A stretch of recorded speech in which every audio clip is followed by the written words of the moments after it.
vivions au rythme du soleil. Quand le soleil se couche, quand le soleil se lève, quand la brume arrive, quand elle part, c'était les signes les plus importants de la vie pour nous, au phare de l'île Verte. Alors que du côté sud de l'île, eux autres, ils vivaient avec la marée. Quand est-ce que la marée est suffisante pour traverser et de combien de temps je dispose pour revenir à l'île comme telle.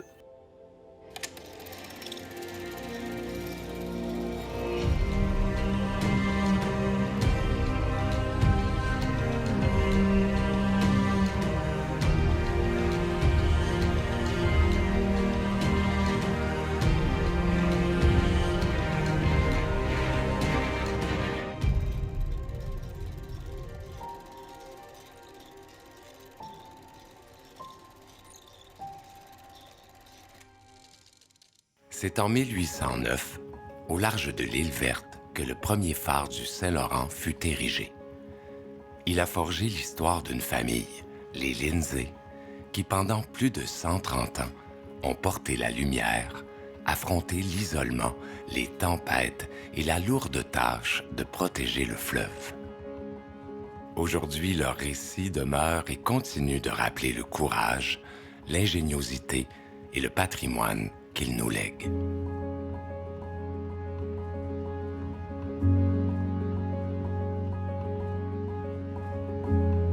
Je suis né ici en 1944 et j'ai passé les 18 premières années de ma vie ici.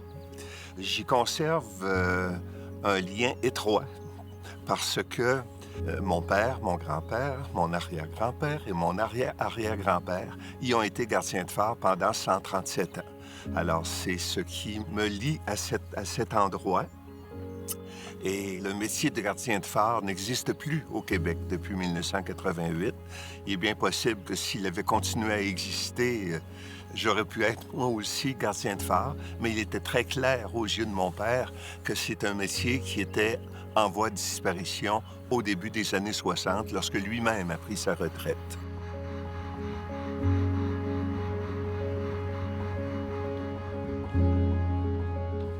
On a eu des centaines de phares Saint-Laurent. Là, il en reste environ 43. Là, ça dépend de quoi qu'on appelle un phare aujourd'hui. Phare de l'île Verte, premier phare du Saint-Laurent. Les immigrants dans les années 1830 et tout, là, les Irish, Scottish, tout ça qui venaient, ça s'échouait partout. Alors, l'idée, c'était de rendre le fleuve sécuritaire pour se développer. La famille Lindsay à l'île Verte, elle a été là à compter de 1827. Et même que 5 générations auparavant, mon ancêtre a traversé de Londres à Québec. Il est arrivé le 13 mai 1773 et il a eu une fonction assez importante à Québec, qui était d'être secrétaire de ce qui s'appelait la Maison de la Trinité, la Trinity House, qui avait comme fonction de s'occuper du fleuve, des pilotes, des quais et tout ce qui était la navigation sur le fleuve. Et une des décisions auxquelles il a participé, c'est la construction du premier phare sur le fleuve, qui est celui-ci à l'île Verte. Et son garçon n'a pas été le premier gardien. Il y a eu d'abord un monsieur Hambleton qui était là de 1809 à 1827, mais Robert Noël Lindsay a succédé à ce monsieur-là et ça a été le début de la dynastie, si je peux dire ainsi, pendant 4 générations.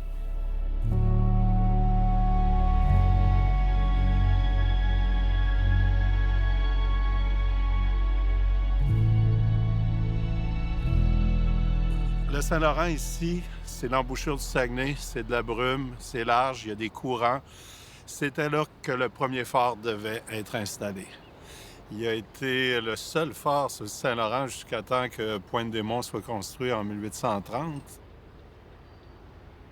Le premier résident de l'île Verte, Peter Fraser, c'est lui qui a proposé qu'il y ait une lumière sur l'île Verte.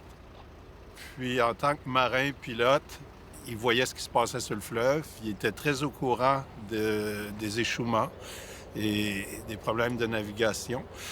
Même dans les années 1787-88, il avait allumé un feu sur la pointe à Michois, même place que le phare, pendant 3 années pour prouver que s'il y avait un phare là, il y aurait moins d'échouements, moins de naufrages.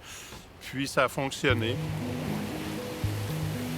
Le phare de l'île Verte a été construit de 1806 à 1809. Ça a été un long processus. Tout était importé d'Angleterre.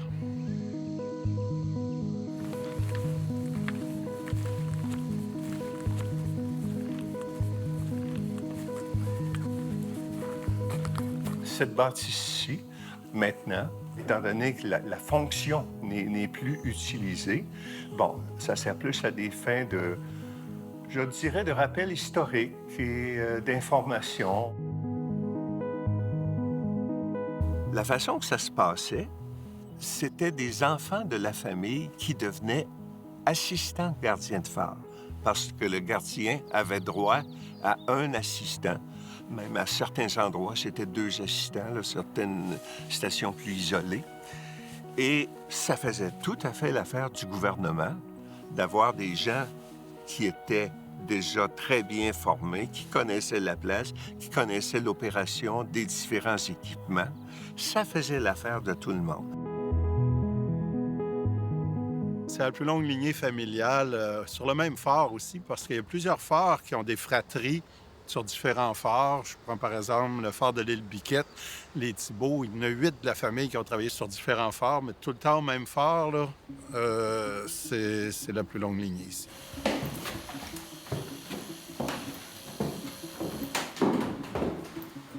Dans ma famille, dans la famille Lindsay, qui ont été gardiens de phare, il y en a eu 4. Le premier qui est arrivé ici, et donc qui a succédé au premier qui était Charles Hambleton, c'est Robert Noël Lindsay. Lui, donc, a commencé en 1827 et il y a été pour 40 ans, donc jusqu'à la Confédération en 1867. Le deuxième, Gilbert, c'est une histoire qui a duré 21 ans, si je ne me trompe pas. Et c'est un peu associé à des, peut-être à 2 faits malheureux. À un moment donné, 2 de ses enfants qui étaient allés faire une balade en canot se sont noyés. Et également, lui-même est tombé en faisant une réparation sur le dessus du phare. Il est tombé et ça a été la fin de sa carrière. Par après, de 1888 à 1927, mon grand-père René Lindsay, qui incidemment a été beaucoup lié à l'Association des gardiens de phare, au développement de cette association, parce qu'il en a été le secrétaire pendant 30 ans. Ensuite, mon père a succédé. Alfred ou Frédé, je pense que les gens l'appelaient Frédé d'une façon plus coutumière. Au moment où il était là, ça a été la période de la Deuxième Grande Guerre. Donc, on sait très bien que les sous-marins se sont rendus surtout vis-à-vis Pointe-au-Père. Alors, c'est sûr que toutes les consignes qui étaient envoyées aux gardiens de phare, qu'à tel moment, vous fermez votre phare. Et je me souviens, c'était un peu particulier parce que souvent, c'était envoyé par téléphone. Et il y a une ligne ici sur l'île Verte qui était une ligne partagée où il y avait 28 citoyens qui étaient sur la même ligne. Alors, c'était tous des messages codés et les citoyens de l'île qui n'avaient pas ce message codé devenaient inquiets comme tel, tu sais. Donc ça a été beaucoup la période que mon père a connue jusqu'en 1963.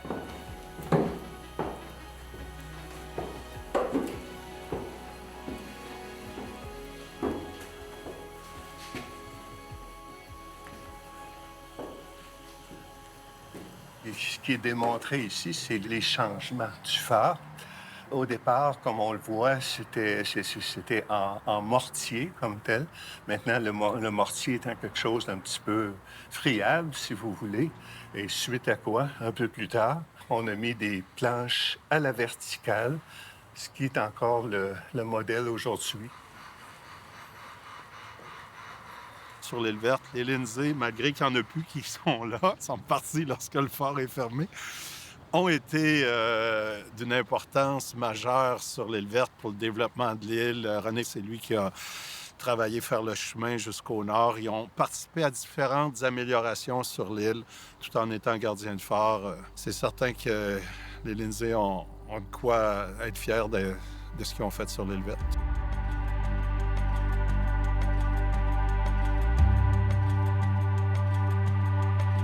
Il y a des choses qui nous distinguaient ici, au phare, par rapport aux autres familles de l'île. Parce qu'on était les seuls du côté nord comme tel, et nous vivions au rythme du soleil. Quand le soleil se couche, quand le soleil se lève, quand la brume arrive, quand elle part, c'était les signes les plus importants de la vie pour nous. Alors que les gens du côté sud de l'île, eux autres, ils vivaient avec la marée. Quand est-ce que la marée est suffisante pour traverser et de combien de temps je dispose de l'autre côté pour revenir à l'île.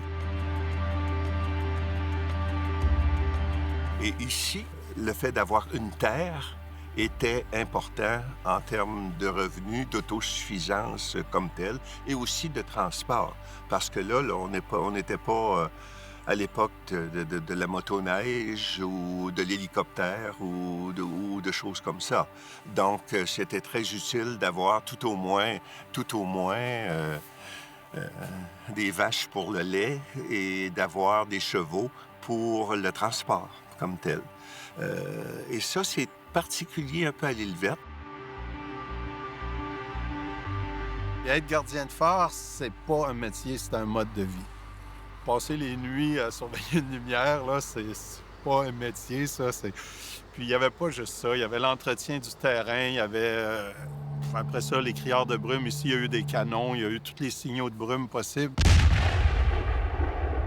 Ça s'est complexifié avec le temps, le métier, mais il n'y avait pas de boss. Il faisait à son rythme, aux heures qu'il voulait.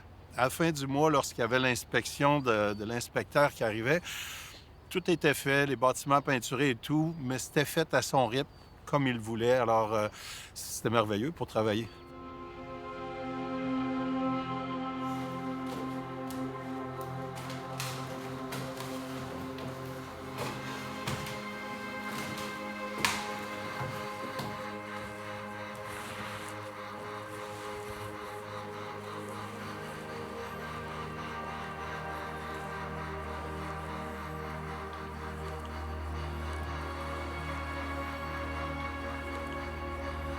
Il fallait éteindre la lumière le matin, l'allumer le soir, s'assurer que tout le système est prêt à fonctionner comme tel. Ça, c'était essentiel. Et pour la brume, c'était la même chose. On avait nos points de repère pour dire, jusqu'où je vois à peu près. Et surtout la nuit, quel phare je vois ou je ne vois pas. Et en fonction de quoi, je parle le signal de brume. Essentiellement, c'était ça comme tâche. C'était un travail 24 heures par jour. Alors, en théorie, le gardien et l'assistant travaillaient 12 heures par jour. Mais ici comme ailleurs, l'épouse et les enfants faisaient une partie du travail et de l'assistant. Faire visiter le phare, ça, je l'ai fait bien des fois. Maintenant, c'est devenu un attrait touristique majeur, mais à ce moment-là, ce n'était pas ça.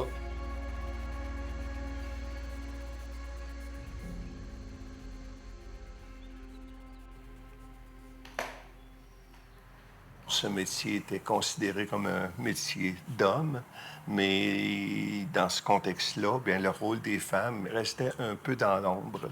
C'est pour ça qu'il est quand même intéressant que quelques personnes, dont ma mère, qui a fait son journal en 1934, que quelques femmes aient parlé de leur histoire sur un certain nombre d'années. Ça a permis, je crois, de mettre en lumière le rôle des femmes des gardiens. J'essaie de conserver précieusement les photos que j'ai de ces gardiens.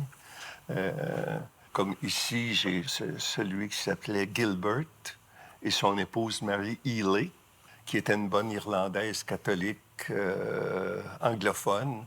Alors, ça a été la dernière génération où ils ont parlé anglais ici au phare.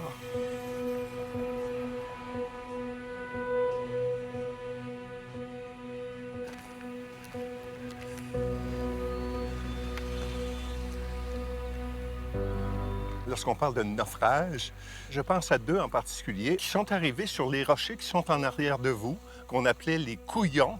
Et c'est pas pour rien qu'on les appelait les couillons, c'est parce qu'ils étaient traîtres et non visibles lorsque la marée est haute. Et pour des bateaux qui, à cette période-là, voguaient près de la côte sud et non pas près de la côte nord, c'était des endroits extrêmement dangereux. Alors, en 1831, un bateau qui s'appelait l'Acadia, avec beaucoup d'Irlandais en particulier, s'est échoué là. Le bateau a été perdu, mais heureusement, tous les passagers ont pu être sauvés, se sont envenus ici, à la maison. Alors, il y a eu 250 personnes de plus pendant près de 2 semaines. Le gardien, c'est sûr, a utilisé tous les aliments dont il disposait. Et il a fait une requête au gouvernement pour être remboursé un peu sur ces choses-là, ce qui a été fait. L'autre accident, 1942, le naufrage de l'Helen and Mary, c'est un bateau parti de Terre-Neuve qui s'en allait vers Montréal avec une cargaison d'huile de hareng, si je me souviens bien. Et ils ont essayé de rescaper la cargaison. Ils l'ont fait partiellement, mais heureusement, c'était des barils qui flottaient avec de l'huile dedans. Donc, on a trouvé des barils de l'île Verte jusqu'à Matane ou quelque chose comme ça, à cause de la marée. Et ça, j'ai monté tout un document là-dessus et je l'ai présenté ici, mais j'ai été le présenter à Carbonire, Terre-Neuve, d'où venait ce bateau-là. Alors, ça a été une expérience extrêmement intéressante parce qu'un petit-fils du propriétaire du bateau et la fille du capitaine étaient à ma présentation. Alors, ça a été fantastique comme expérience.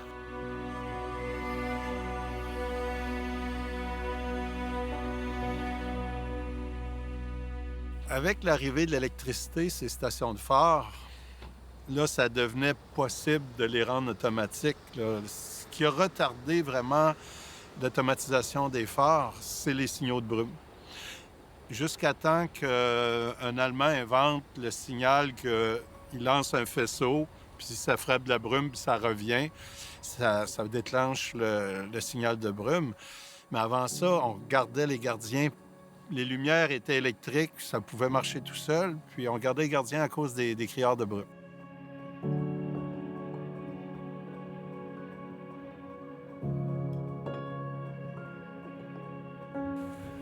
Ici, maintenant, c'est la municipalité qui est propriétaire. Au départ, c'était uniquement du terrain, mais maintenant, tout a été cédé à la municipalité. Parce que ce qui arrive, c'est que, pour différentes raisons, les phares et les quais aussi, le fédéral n'y trouve plus beaucoup d'intérêt et a tendance à céder ces choses-là.